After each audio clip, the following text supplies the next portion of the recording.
అందరికీ నమస్కారం అండి. నేను మణికుమార్ని, కుంభకోణం కాపరేటివ్ బ్రోషర్ విజయవాడ నుంచి.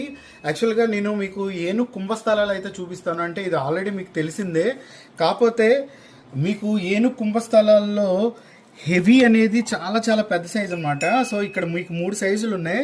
ఇది వచ్చేటప్పటికి మనకి ఒక 8 ఇంచెస్ వస్తున్న ఏనుగు కుంభస్థలం. సో ఇది వచ్చేటప్పటికి మనకి ఒక 1 ఫీట్ వస్తున్న ఏనుగు కుంభస్థలం. అలాగే ఇది వచ్చేటప్పటికి మనకి చాలా వెయిట్ వస్తుందండి. ఇది వచ్చేటప్పటికి మనకి ఒక 16 ఇంచెస్ పైనే వస్తున్న ఏనుగు కుంభస్థలం. సో మీరు చూసే ఉంటారు, యాక్చువల్గా మాది కుంభకోణం కాపరేటివ్ బ్రాస్ షాప్.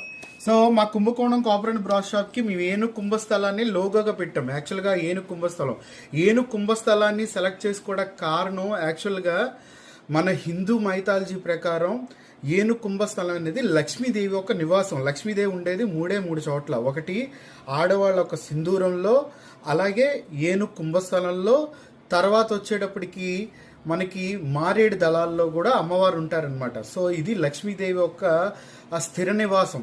సో అందులో మెయిన్ ఏనుగు కుంభస్థలం అనేది ఉత్తరం దిక్కును పెట్టుకోవడం చాలా మంచిది.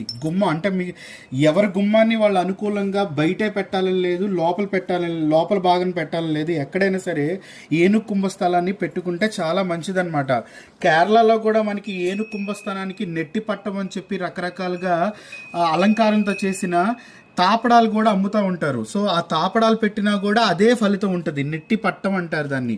సో చక్కగా మన అందానికి అందం, అలాగే మనకి వాస్తు అంటే మనకి వెల్త్ అంటే అంటే ఆర్థిక పరంగా కూడా మనకి చాలా అభివృద్ధిని ఇస్తుంది, అందాన్ని ఇస్తుంది, అలంకారాన్ని ఇస్తుంది. అన్ని రకాలుగా కూడా ఏనుగు కుంభస్థలం అనేది చాలా చాలా మంచిది. సో అందుకనే యాక్చువల్గా ఏనుగు కుంభస్థలాన్ని పెట్టమని చాలామంది చెప్తూ ఉంటారు. సో ఇది కూడా మీకు హై ప్రీమియం క్వాలిటీతో ఆ కార్వింగ్ కానీ, డీటెయిలింగ్ కానీ, ఏనుగు దంతాలు కానీ, వాటికి ఉన్న పెద్ద పెద్ద గంటలు కానీ ప్రతిదీ కూడా చాలా చాలా డీటెయిలింగ్ వస్తుందన్నమాట. సో ఇది వచ్చేటప్పటికి మీకు మెయిన్ ఎక్కువ హెవీ వెయిట్తో కావాలనుకున్న వాళ్ళకి ఇది నేను సజెస్ట్ చేస్తాను. సో ఇదొక కలెక్షన్.